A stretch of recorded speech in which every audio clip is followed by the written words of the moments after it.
Shalom semuanya, selamat malam. Saudara, mari saya mengajak kita untuk sama-sama membuka dari firman Tuhan Keluaran pasal ke-34. Mari kita sama-sama membuka dari kitab Keluaran pasal ke-34. Kita akan sama-sama membaca dari ayat 29.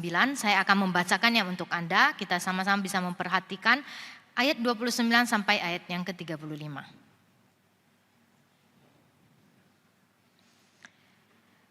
Keluaran 34 ayat yang ke-29.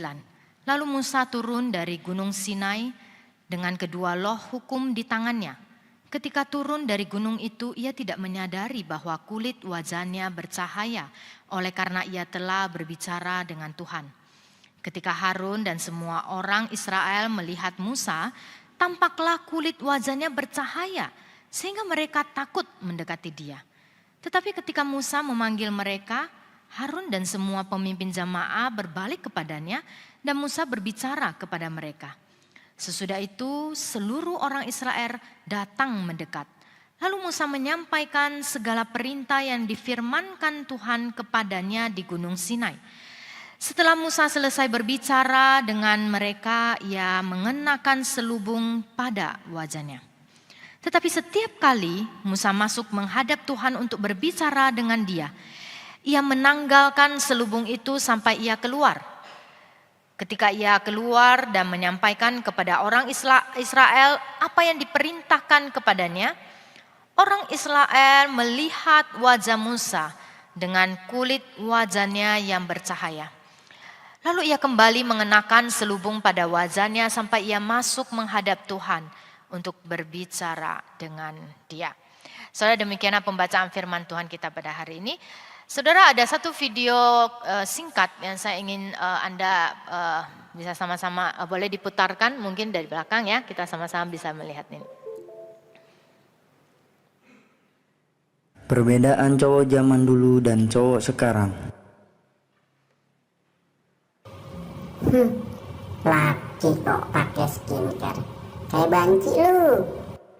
Woi, gue nggak pakai skincare. Gue pakai sabun badan yang gue pakai semua buat muka, buat badan, termasuk buat cebok. Hai bro, lu pakai skincare? Iya dong pastinya. Lu mau nyobain skincare gua? Nih, pakai aja. Oke, saudara, ini video yang singkat ya. Tapi ini menggambarkan tentang perbedaan cowok zaman sekarang dengan zaman dulu ya. Saya nggak tahu pada saat Anda menonton ini secara khusus buat para cowok, apakah Anda termasuk cowok zaman now atau cowok zaman dulu? Saudara, kalau berbicara tentang glowing ya, zaman sekarang itu istilah glowing itu kayaknya sudah sangat menjamur di mana-mana ya. Kalau yang namanya glowing buat cewek itu nggak heran, dari dulu cewek itu udah skincarean, dari dulu waktu masih remaja, cewek-cewek yang mulai remaja biasanya udah mulai peduli dengan wajahnya karena mulai jerawatan. Jadi cewek-cewek udah mulai kenal yang namanya skincare itu sejak remaja. Namun kalau di zaman dulu cowok itu, saya nggak tahu apakah papa Anda ya, orang tua kalian, bapak kalian menggunakan skincare nggak di zamannya dia? Nggak ada ya? Ya, jadi hampir dan bahkan sampai di zaman saya pun, cowok-cowok di zaman saya ketika remaja saya tidak pernah mendengar teman-teman saya yang cowok itu mereka skincarean.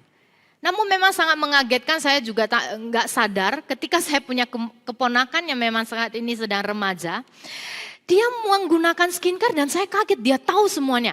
Kapan ini krim malam, fungsi krim malam seperti apa ya, sunscreen fungsinya seperti apa. Terus sebelum pakai sunscreen harus pakai toner, harus pakai krim dulu, harus pakai ini dan itu. Dan cara untuk mencuci wajah juga dia tahu. Dan itu cowok. Saudara, tentu di awal saya sangat kaget dan syok. Hah? Apaan sih, masa cowok lu pakai skincare gitu? Terus dia bilang, tante lucu banget. Lu aja sih nggak tahu zaman. Gue kasih tahu ya, zaman sekarang itu kita memang semua cowok-cowok itu semua teman-temanku yang di kelas itu semua pada pakai skincarean katanya gitu ya. Jadi mereka semua pakai skincare. Hah, saya bilang di zamanku nggak ada yang kayak gitu ya. Tapi ternyata memang zaman berubah. Jadi cowok-cowok zaman now nggak heran ya, wajahnya kelincong ya. glowing, gitu kan, bersih. Kalau mungkin zaman-zaman dulu ya wajah-wajah cowok itu kayak bapak-bapak kita yang kasar ya, tebal-tebal gitu ya wajahnya. Nah saudara, di antara Anda yang di sini, siapa yang merasa diri itu hari ini pakai skincare? Tentu saya bukan sedang mau mengguyonin atau merendahkan. Tapi memang di satu sisi ketika bicara tentang glowing, semua orang pada akhirnya bukan hanya cewek yang mau glowing. Ternyata sekarang cowok pun mau glowing. Ya kan? Apa artinya glowing? Glowing itu artinya wajahnya cerah, ya kan? Bercahaya. Glowing kan, glow ya. Saudara, jika kita melihat kita perlu merawat wajah kita supaya glowing, dan caranya adalah kita pakai banyak skincare. Ya, tujuannya adalah untuk menjaga wajah kita bisa glowing. Tapi saudara, sifatnya itu sementara bukan? Ya, ini kan namanya glowing yang dari eksternal, yang hanya dari permukaan kita. Itu glowing dan sifatnya sementara, dan itu harus ada sesuatu yang kita taruh di dalam, di wajah kita. Ya, nah saudara, namun Alkitab hari ini yang firman Tuhan yang kita baca ini juga bicara sebenarnya tentang glowing. Kalau bahasa zaman now-nya itu glowing. Apa yang terjadi waktu Anda baca ayat firman Tuhan tadi? Ini bicara tentang Musa yang wajahnya glowing. Apa yang membuat wajah Musa glowing? Apa saudara, kalau tadi kita baca firman Tuhan ini, apa yang membuat wajah Musa itu glowing? Nah, menarik kalau kita kembali lihat firman Tuhan. Di ayat 29 dikatakan pada waktu itu Musa turun dari gunung Sinai dengan kedua loh batu di tangannya. Kali ini perjalanan Musa ke gunung Sinai ini adalah untuk menuliskan dua buah loh batu yang kedua kali setelah ia menghancurkannya pada saat melihat Harun dan bangsa Israel melakukan penyembahan. Ya. Nah, ini adalah kali keduanya Musa naik ke gunung Sinai, dan kali ini di kali kedua setelah dia bersama dengan Tuhan 40 hari 40 malam, kalau Anda baca di ayat sebelumnya, maka ketika dia turun gunung, apa yang terjadi pada Musa? Lihat, di ayat 29 dikatakan ketika ia turun dari gunung, ia tidak sadar bahwa kulit wajahnya bercahaya. Jadi kulit wajahnya glowing. Kenapa glowing? Di ayat ini dengan jelas dikatakan, dia glowing bukan karena pakai skincare. Karena pada zaman itu tidak ada skincare. Tapi dia glowing karena dia berbicara kepada Tuhan. Dan dia berbicara kepada Tuhan 40 hari 40 malam dia stay bersama dengan Tuhan. Selama itu hanya dia dan Tuhan. Dan pertemuannya dengan Tuhan itu menghasilkan wajahnya yang memancarkan cahaya. Menarik saudara. Yang membuat Musa bisa glowing wajahnya bukan karena dia memakai sesuatu. Tapi karena persahabatannya dengan Tuhan. Karena pertemuannya, cakap-cakapnya dengan Tuhan. Yang menghasilkan wajahnya glowing. Ya. Dan di sini menarik sekali, ini wajah glowing itu terjadi jelas-jelas dilihat secara fisik. Karena ini dilihat oleh Harun dan bangsa Israel. Kalau saudara lihat ayat 30 dikatakan ketika Harun dan seluruh orang Israel melihat Musa, tampaklah kulit wajahnya bercahaya sehingga apa yang terjadi pada mereka? Ketika Harun dan orang Israel melihat wajah Musa, mereka semua takut. Di sini dikatakan mereka takut mendekat kepadanya. Lalu apa yang terjadi? Ketika mereka takut, apa yang dilakukan Musa? Apa yang dilakukan Musa, saudara? Yang memakai selubung di wajahnya? Betul? Betul? Betul? Apakah ketika Harun dan bangsa Israel melihat wajah Musa, mereka kaget dan mereka takut? Lalu mereka takut menghampiri Musa kan? Pada saat itu apa yang dilakukan Musa? Apakah dia memakai selubung? Lihat baik-baik. Orang sering sekali salah tanggap dan mereka berkata, ya karena bangsa Israel takut melihat wajah Musa yang cemerlang itu dan akhirnya Musa memakai selubung langsung. Kalau saudara kita baca, ketika Harun dan orang Israel melihat wajahnya Musa yang cemerlang, apa yang dilakukan Musa? Musa tidak langsung memakai selubung. Tapi ayat yang ke-31 dikatakan Musa panggil mereka. Lalu Musa panggil mereka dan Musa masih berbicara kepada mereka. Nah apa yang dikatakan oleh Musa? Musa menyampaikan ayat 32. Musa menyampaikan seluruh perintah difirmankan Tuhan kepadanya di gunung Sinai. Jadi ketika orang Israel melihat wajah Musa yang cemerlang, mereka takut, gak berani mendekat. Tapi Musa bilang, ayo kamu datang kepadaku.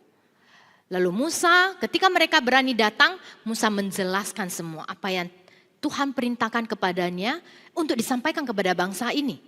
Setelah itu, barulah lihat ayat 33, setelah ia selesai bicara.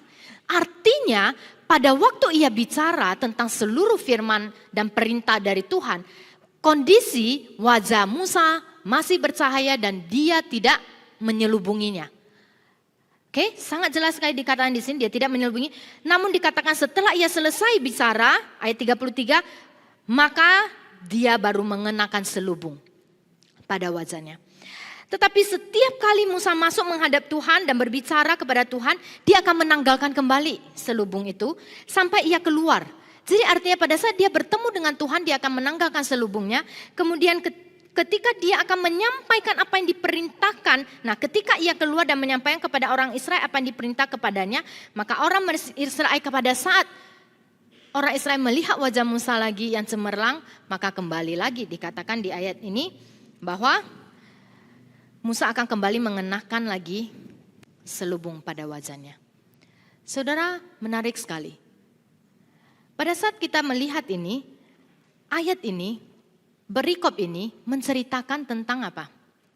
Menceritakan tentang wajah Musa yang bercahaya. Yang pertama, dia bercahaya karena dia bertemu dengan Tuhan, relasinya dengan Tuhan menghasilkan cahaya di wajahnya. Sehingga orang Israel takut. Kemudian pertanyaannya di sini, pada saat dikatakan, lihat ya, ketika dikatakan di ayat 35, orang Israel melihat wajah Musa dengan kulit bercahaya, maka ia akan kembali lagi mengenakan selubung. Lalu pada saat dia masuk bertemu Tuhan, dia akan lepaskan selubung. Pertanyaannya saudara, kenapa bangsa Israel, kenapa Musa perlu menyelubungi wajahnya pada saat wajahnya bercahaya? Kenapa dia harus pakai selubung? Waktu dia menyampaikan perintah Tuhan, dia masih dalam kondisi tidak memakai selubung. Tapi setelah dia selesai bicara, wajahnya masih bersinar. Dan dia perlu memakai selubung itu. Sampai pada saat dia ketemu Tuhan, dia akan membukanya. Saudara, bukankah sebuah pertanyaan yang menarik untuk kita pikirkan? Kenapa ya? Kenapa? Kenapa pakai selubung?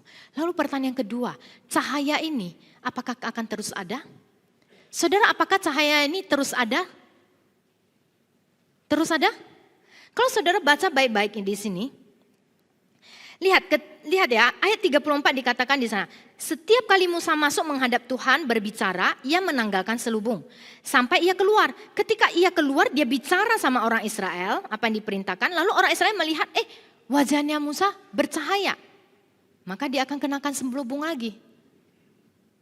Itu memberikan kepada kita satu kata kunci, satu makna. Apa itu? Apakah cahaya ini pudar atau tidak? Saudara, untuk kita memahami Keluaran 34, kita perlu melihat dari 2 Korintus pasal yang ketiga, firman Tuhan yang tadi kita sudah baca. Saudara, Paulus sungguh sangat luar biasa bagaimana Tuhan memakai Paulus untuk menjelaskan makna dari perjanjian lama Keluaran 34 sehingga kita tahu apa yang sedang terjadi pada waktu Musa, di zaman Musa, wajah Musa yang bercahaya dan bagaimana kita memahaminya di zaman sekarang. Saudara, mari saya ajak kita untuk melihat 2 Korintus pasal 3. Saudara, 2 Korintus pasal 3 ayat yang ke-7. Saudara, perhatikan ayat yang ke-7. 2 Korintus 3 ayat ke-7 di sana dikatakan, jika pelayanan yang memimpin kepada kematian yang terukir dengan huruf pada loloh batu datang dengan kemuliaan sehingga orang Israel tidak tahan melihat wajah Musa. Saya stop di sini. Pelayanan yang memimpin kepada kematian yang terukir pada dengan huruf pada loloh batu. Ini adalah pelayanan Musa, betul? Ini adalah pelayanan Musa yang datang kepada Israel untuk menyampaikan perintah Tuhan yang tertulis di dalam 2 loh batu. Dan menarik di sini, Paulus mengatakan bahwa itu adalah pelayanan Musa, tapi itu adalah pelayanan yang memimpin kepada kematian.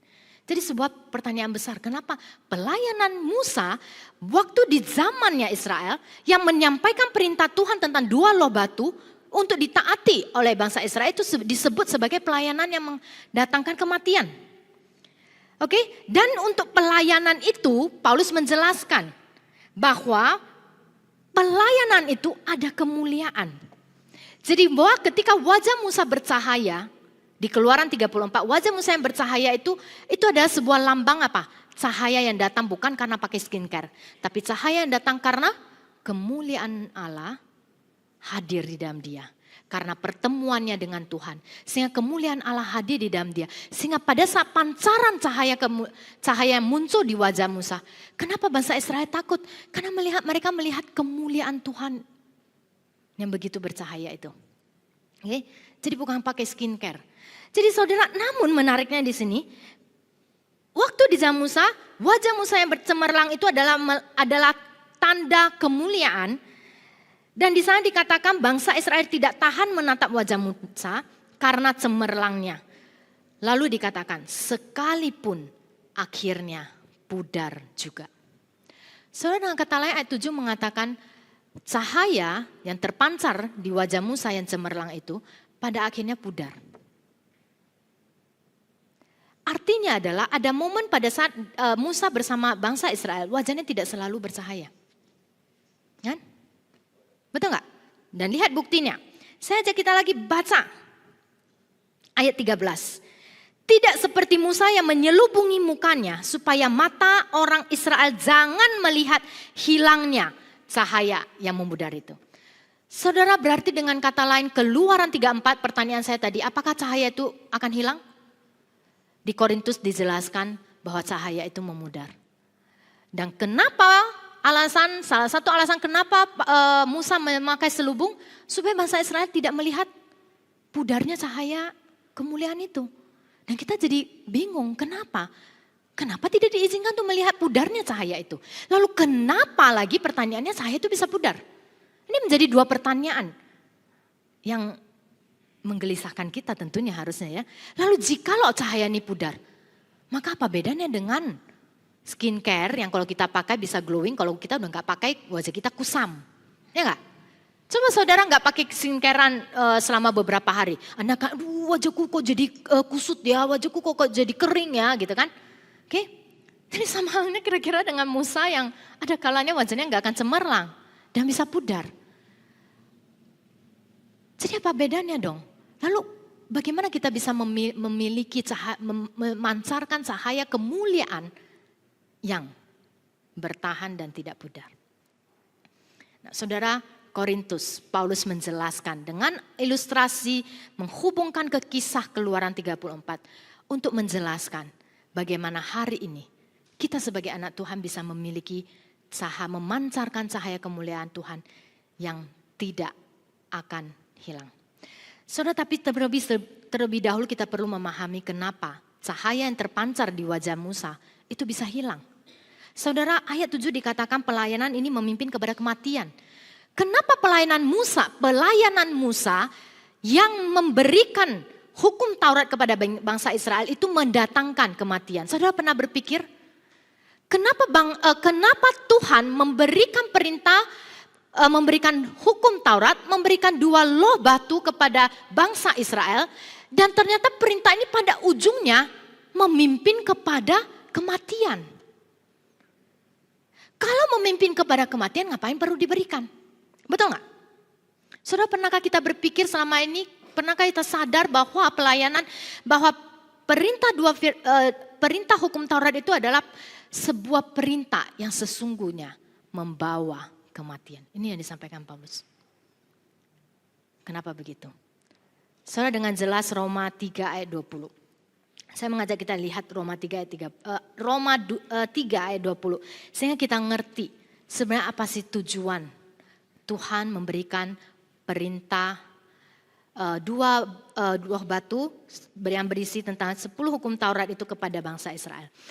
Mari kita lihat Roma 3. Roma 3 ayat yang ke-20. Roma 3 ayat 20 di sana dikatakan bahwa sebab tidak seorang pun yang dapat dibenarkan di hadapan Allah karena melakukan hukum Taurat. Saya stop dulu di sini. Tidak ada seorang pun yang bisa dibenarkan Allah oleh karena kamu melakukan hukum Taurat. Maka kita bertanya, kalau tidak ada seorang pun yang dibenarkan Tuhan karena melakukan hukum Taurat, ngapain Tuhan kasih hukum Taurat? Betul nggak? Betul? Kalau memang Tuhan mengatakan bahwa pada akhirnya saya melakukan hukum Taurat dan saya tidak dibenarkan, ngapain Tuhan memberikan hukum Taurat kepada bangsa Israel? Lihat kalimat selanjutnya, saudara. Kenapa tidak ada satu orang pun yang bisa dibenarkan karena melakukan hukum Taurat? Karena sederhana jawabannya. Hukum Taurat, karena justru oleh hukum Tauratlah orang mengenal dosa. Apa artinya? Kenapa oleh hukum Taurat orang mengenal dosa? Saudara, apa ini? Oh iya, dengan hukum Taurat orang mengenal dosa, tapi kita selama ini tidak mengerti apa maksudnya. Saudara, sederhana. Siapa di dunia ini yang bisa melakukan hukum Taurat secara sempurna, tidak bercacat? Ada? Ada nggak? Tidak ada satupun. Tidak ada satupun. Kamu lihat saudara di perjanjian lama.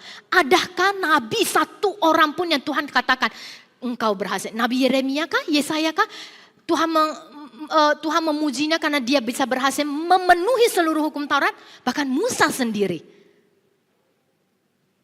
Sebagai sosok yang Tuhan berikan hukum Taurat itu untuk disampaikan ke Israel. Musa sendiri pun tidak termasuk orang yang sempurna melakukan hukum Taurat. Sehingga apa sebenarnya maksud Tuhan memberikan hukum Taurat? Simple saudara. Dengan kehadiran hukum Taurat, pada saat manusia melihat tidak ada satupun dari antara kita sebagai manusia yang bisa secara sempurna, utuh, tidak bercacat. Gak ada. Sehingga saya baru sadar bahwa ketika saya tidak bisa melakukan hukum Taurat secara sempurna, kenapa? Saya baru sadar kelemahan saya, keterbatasan saya. Karena pada saat saya tidak mampu melakukan hukum Taurat, berarti saya berdosa. Sehingga dengan ketidakmampuan manusia melakukan hukum Taurat, manusia baru sadar inilah artinya dosa. Pada saat saya tidak bisa, saya ternyata tidak punya kemampuan untuk taat kepada Allah. Itulah dosa. Dosa adalah pelanggaran terhadap Allah kan? Sehingga tidak ada satu manusia pun yang bisa melakukan hukum Taurat. Sehingga Roma 3 ayat 20 dengan jelas mengatakan, ketika Allah memberikan hukum Taurat kepada bangsa Israel, tujuan akhirnya adalah bangsa Israel sadar satu hal, bahwa saya tidak bisa dengan usaha saya, kekuatan saya, untuk bisa sempurna melakukan hukum Taurat. Justru oleh hukum Taurat saya baru sadar, saya sungguh manusia berdosa karena saya tidak bisa. Saya butuh juru selamat. Saudara, betapa indah sekali Paulus mengukirkan penjelasan ini kepada kita. Sehingga itu sebabnya di 2 Korintus 3 ayat 7 dikatakan, pelayanan Musa itu adalah untuk membawa bangsa Israel, membawa umat manusia menyadari bahwa pada akhirnya kita semua akan menuju kematian. Jika kita akan menuju kematian, lalu bagaimana caranya?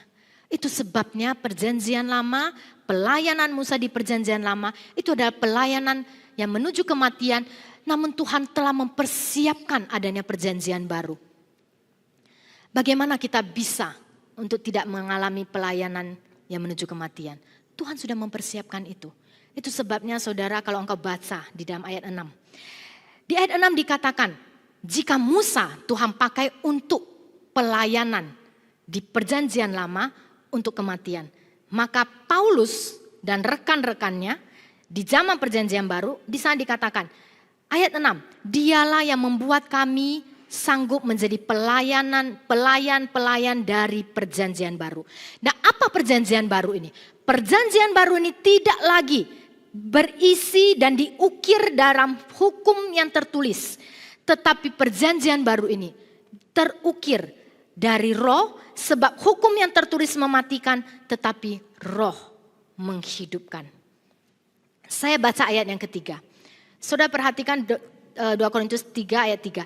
Sebab telah nyata bahwa kamulah surat Kristus yang dituliskan dalam pelayanan kami, yaitu jemaat Korintus ya. Ditulis bukan lagi dengan tinta tetapi dengan roh Allah yang hidup. Bukan lagi dengan loh batu, melainkan pada loh daging, yaitu pada hati manusia. Saudara, ini sedang mengatakan bahwa pelayanan Paulus di zaman perjanjian baru itu ada untuk menggenapi dan menjawab kebutuhan dari perjanjian lama di mana pelayanan dua loh batu yang terukir tidak mampu membuat manusia untuk mengalami kemuliaan sempurna. Saudara, sederhananya demikian. Ketika Musa wajahnya yang bersinar dan dia bisa pudar. Sebenarnya apa yang sedang mau diindikasikan? Bahwa memang benar ada kemuliaan Tuhan yang ada. Tapi kemuliaan Tuhan itu tidak bertahan lama. Karena itu masih bicara tentang pelayanan yang membawa kepada kematian. Itu berbicara tentang pelayanan yang menunjukkan kepada manusia akan keberadaan dirinya yang adalah orang berdosa yang akan menuju kematian.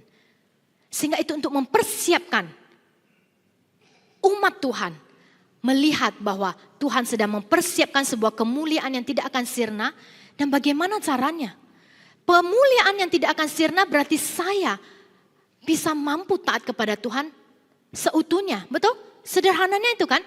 Kalau saya bisa memancarkan kemuliaan Tuhan secara sempurna, artinya adalah saya bisa menghidupi hukum Tuhan secara sempurna. Tapi bagaimana caranya? Firman Tuhan yang tertulis di dalam loh batu, yang terukir dalam loh batu. Kenapa manusia tidak bisa mengerjakannya? Karena itu adalah menggunakan usaha manusia. Usaha manusia tidak ada satupun yang mampu secara sempurna melakukannya. Sehingga itu sebabnya hari ini perintah Tuhan tidak lagi terukir di dalam loh batu itu, yang artinya adalah dengan usaha manusia untuk melakukannya. Namun hari ini firman Tuhan, pelayanan baru itu adalah pelayanan yang di dalamnya adalah roh. Saudara, kalau perhatikan tadi dikatakan, ayat ke-6 dikatakan hukum ini tidak lagi tertulis, tetapi yang ada adalah hukum ini ada di dalam roh yang menghidupkan setiap kita. Saudara, apa yang sedang mau dikatakan dari roh yang menghidupkan ini? Artinya adalah hari ini Tuhan tidak lagi memakai cara di mana manusia dan usaha manusia untuk melakukan hukum Taurat. Karena tidak ada satupun yang bisa. Tapi hari ini kedatangan Kristus. Apa yang dilakukan oleh Kristus? Kedatangan Kristus, dia menebus dosa kita. Lalu apa yang Tuhan Yesus lakukan? Dia hidup, dia bangkit, dia hidup. Dan apa yang Yesus janjikan ketika dia akan naik ke surga? Dia mengatakan bahwa dia akan memberikan Roh Kudus di dalam hati setiap kita. Sehingga fungsi dari Roh Kudus itu apa? Untuk menyingkapkan segala dosa kita dan untuk memimpin kita kepada kebenaran. Saudara, kalau saudara baca di dalam Yohanes pasal yang ke-16 ayat 13-14. Firman Tuhan di sana dikatakan, roh kebenaran itu akan memimpin kita kepada seluruh kebenaran. Roh kebenaran itulah yang akan memimpin saya untuk bisa melakukan perintah Tuhan, kehendak Allah secara sempurna. Sehingga pada saat saya bisa melakukan kehendak Allah secara sempurna, maka apa yang terjadi? Saudara lihat ayat ke-18 di sana dikatakan, kita semua akan mencerminkan kemuliaan Tuhan dengan muka tidak perlu lagi berselubung, karena kemuliaan itu datangnya dari Tuhan yang adalah roh. Kita semua akan diubah serupa dengan gambarnya. Dalam kemuliaan yang semakin besar. Ini semakin besar mengatakan kemuliaan yang ada prosesnya. Dari kemuliaan satu menuju kemuliaan yang lain. Semuanya itu proses sehingga kita hari ini memancarkan kemuliaan Tuhan. Dan waktu kita memancarkan kemuliaan Tuhan bukan lagi dalam bentuk wajah kita yang bercahaya seperti Musa. Satu. Yang kedua, kita tidak perlu lagi menyelubungi wajah kita. Lalu seperti apa kita melihat cahaya kemuliaan Tuhan hadir di dalam diri kita? Kata yang sederhana, kita diubah menjadi semakin serupa dengan gambarnya. Dan siapa yang mengubah kita? Roh yang ada di dalam diri kita. Yang telah disampaikan oleh Paulus di ayat yang ketiga, di ayat yang ke-6, dan di ayat yang lain. Saudara boleh baca sendiri. Namun saudara, hari ini apa yang mau ditekankan Tuhan? Bahwa pelayanan Musa, gambaran tentang cahaya yang bisa pudar. Kemuliaan yang terpancar, yang sifatnya semua sementara. Namun hari ini Tuhan mengubahnya. Cara Tuhan mengubahnya adalah setiap kita akan memancarkan cahaya kemuliaan Allah, yaitu semua kita akan diubah menjadi serupa dengan Kristus. Cahaya ini bukan cahaya yang tampak dari wajah, tapi cahaya yang ketika orang melihat engkau, orang melihat Kristus di dalam dirimu. Apa yang orang lihat? Ketika orang lain melihat engkau, orang lain melihat kehidupan sosok pribadi Kristus yang hadir di dalam dirimu. Orang melihat engkau menjadi serupa dengan Kristus. Dan itu semua siapa yang mengerjakan? Bukan saya dengan usaha saya mencoba taat kepada Tuhan. Tapi semua itu adalah proses pekerjaan Tuhan. Roh yang tinggal di dalam diri kita. Roh yang hidup di dalam hati kita. Bukan lagi berupa hukum tertulis yang kita taati. Tapi roh itulah yang memampukan kita bisa taat kepada Allah Bapa kita. Sehingga ketaatan kita kepada Allah Bapa kita itulah yang memancarkan gambar dan rupa Allah dalam diri kita. Saudara, inilah pemahaman teologinya. Namun pertanyaan sederhana praktisnya seperti apa? Pertanyaan sederhananya adalah apakah hari ini engkau melihat di dalam dirimu Tuhan sedang mengerjakan proses kemuliaannya bekerja dan terpancar di dalam dirimu. Apakah hari ini engkau melihat gambar Kristus yang sedang hadir di dalam dirimu? Apakah engkau setiap hari mengalami Tuhan sedang memproses kamu, mentransformasi kamu hari lepas hari semakin serupa dengan Dia? Jika saya bertanya kepada Anda seminggu ini, di saat kapan, pada saat kejadian apa, pada saat peristiwa apa, engkau sedang menyaksikan Kristus sedang memoles engkau. Engkau sedang merasakan bagaimana Roh Kudus sedang mentransformasi engkau dari manusia lamamu menjadi serupa Kristus yang bisa taat kepada Tuhan. Saudara, jika saya mau merenungkan selama seminggu ini, saya melihat jurnal saya. Karena saya setiap hari menuliskan jurnal apa yang Tuhan kerjakan di dalam diri saya. Sehingga saya sadar bagaimana saya menjalani hari-hari saya dan menyaksikan bahwa bukan usaha saya untuk melakukan perintah hukum tertulis. Tapi saya menyaksikan Roh Kudus yang terus mengubah saya dan memproses saya. Saudara, jika saya melihat itu, saya hampir setiap hari bisa menyaksikan Tuhan terus bekerja di dalam diri saya. Saudara, salah satu yang sederhananya adalah pada saat ada satu hari di dalam minggu ini ketika mama saya turun, dia di sore hari dia tiba-tiba dia turun ke bawah, kemudian dia mulai ngoceh dan ngomel dan dia marah-marah, kemudian ponakan saya, cucunya itu dimarahin. Ya, dalam hal sederhana dimarahi oleh karena tidak meletakkan baju kotor pada tempat yang seharusnya. Jadi hanya gara-gara hal sederhana itu maka mama saya ngomel pancaran dan pokoknya dia ngoceh dan dia marahi. Ya, dimarahin, namanya udah orang tua itu maka dia melampiaskan kemarahannya itu. Lalu ketika saya mendengar mama saya sedang ngoceh seperti itu ya terhadap keponakan saya itu, dan untungnya keponakan saya kan udah remaja, dia memang gak tahan dengar tapi dia bilang oke, iya oke ya nanti lain kali akan kuingat enggak gitu kan.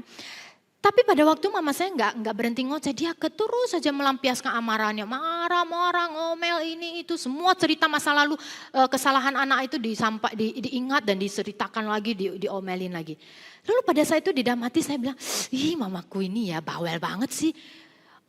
Cucunya aja udah nggak respon dia, tapi dia asik ngomel dan dia suka ngungkit masa-masa lalu, gimana anak itu nggak taat apa segala macam. Ini mama harus sadar bahwa dia ngoceh nggak pada tempatnya. Pada waktu itu saya juga sangat terganggu mendengar omelan mama saya. Sehingga saya sudah mau tegur mama saya, udah ya ma, mereka udah diam, kamu jangan tambah sehingga nanti akan terjadilah masalah kan, konflik kan. Jadi biar kalau kamu jangan oleh karena kamu marah lalu nggak pada waktunya, nggak jelas. Tapi hanya kamu marahin orang gitu loh. Jadi singkat ceritanya adalah ketika saya melihat mama saya marah, sebenarnya saya pikir kenapa sih dia marah? Ya karena dia kelelahan aja. Karena dia dari tadi bolak-balik naik ke atas, angkat jemuran sana sini karena kebetulan terlalu panas udaranya. Sehingga dia di tengah kelelahannya dia frustrasi, dia kesel. Jadi karena dia frustrasi, dia marah, maka akhirnya dilampiaskan kemarahan ke orang lain. Pada waktu itu saya mau menegur dia, saya sudah mau ngomong di mulut saya. Tapi di saat itu saya merasakan Roh Kudus itu benar-benar menyentuh hati saya untuk berkata stop. Stop, diam, dan dengarkan. Tapi saya bilang enggak, dengarkan, saya udah tahu mama saya itu arah kemana. Udah biasa kok, udah dengar kalau udah namanya mama sendiri udah tahu biasanya akan seperti apa gitu kan. Tapi Tuhan bilang stop. Ketika stop dan dengarkan. Dengarkanlah di balik kemarahan, di balik omelan. Apa yang ada di hati mamamu yang membuat mamamu itu marah. Di waktu saya diam, maka di sana ketika saya mendengar, saya bisa mendengar dengan makna yang berbeda. Saya tidak lagi mendengar dari kepala yang berusaha untuk mau mengoreksi dia, tapi saya mendengar dari hati, Sehingga pada saya menurut kepada Roh Kudus yang memimpin hati saya. Pada saya mendengar apa yang Roh Kudus katakan pada saya. Tuhan lewat Roh Kudusnya memimpin saya untuk melihat, untuk saya mengerti kenapa mama saya marah, karena dia lagi capek. Pada saat seseorang capek, dia akan ngomel. Biarkanlah dia punya ruang untuk melampiaskan omelannya. Dan di saat itu, ketika dia selesai, dia duduk dan dia capek. Dan benar-benar ekspresi wajah mama saya yang dia hadap ke sana, saya di sini. Waktu itu saya hanya diam dan melihat dia. Disitulah Tuhan membawa saya untuk menyerahkan, berdoa kepada Tuhan untuk mama saya mendapatkan damai Tuhan. Saudara, pengalaman ini sangat sederhana, tapi bagi saya hal yang sederhana ini, saya merasakan seperti inilah Tuhan, Engkau telah menuntun saya. Untuk bukan dengan usaha saya harus kontrol diri, tapi saya melihat Roh Kudus yang mengontrol saya sehingga saya tidak melakukan apa yang menurut kedagingan saya baik. Saudara, sesungguhnya setiap hari Roh Kudus menegur kita. Roh Kudus di dalam diri kita itu terus bekerja di dalam kita untuk menyingkapkan apa yang kita perlu lakukan, apa yang kita tidak perlu, dan untuk menyingkapkan apa yang menjadi dosa kita. Namun cukupkah kita sensitif melihat Tuhan terus memproses kita. Sehingga pada akhirnya ketika kita kembali melihat diri kita, kita bukan bangga kepada diri kita yang sudah, wow saya sudah sempurna, enggak. Tapi justru ketika kita melihat diri kita melihat seperti inilah Kristus yang sedang dibentuk di dalam diri saya. Sehingga hari demi hari kemuliaan yang terus bertambah itu bukan untuk kemuliaan saya, tetapi kemuliaan Tuhan yang terpancar di dalam diri saya, gambar rupa Allah yang ada di dalam diri saya. Saudara, sebuah undangan buat setiap kita malam hari ini. Apakah engkau hari ini melihat seperti apa Roh Kudus sedang membentuk engkau menjadi serupa dengan Dia, sehingga engkau melihat cahaya kemuliaanmu yang tidak perlu engkau tutupi dengan selubung. Biarlah mulai hari ini minta Tuhan setiap hari, Tuhan berikan kepada saya kepekaan untuk melihat engkau sedang bicara kepada saya, menuntun saya, sehingga saya semakin melihat seperti apa engkau memproses saya hari demi hari, semakin serupa dengan engkau, memancarkan kemuliaanmu. Mari kita berdoa. Bapa di dalam surga, biarlah Tuhan engkau yang menolong setiap kami anak-anakmu, melihat bahwa kami sudah hidup di dalam perjanjian yang baru. Kami bukan lagi dengan usaha kami untuk berjuang menaati hukum Taurat, yang pada akhirnya kami tahu itu membawa kematian, karena tidak ada satupun dari kami yang sempurna. Namun Tuhan, jika hari ini kami bisa memancarkan kemuliaan Tuhan yang tidak akan hilang, tidak akan pudar, namun akan terus bertambah hari demi hari, kemuliaan yang semakin besar.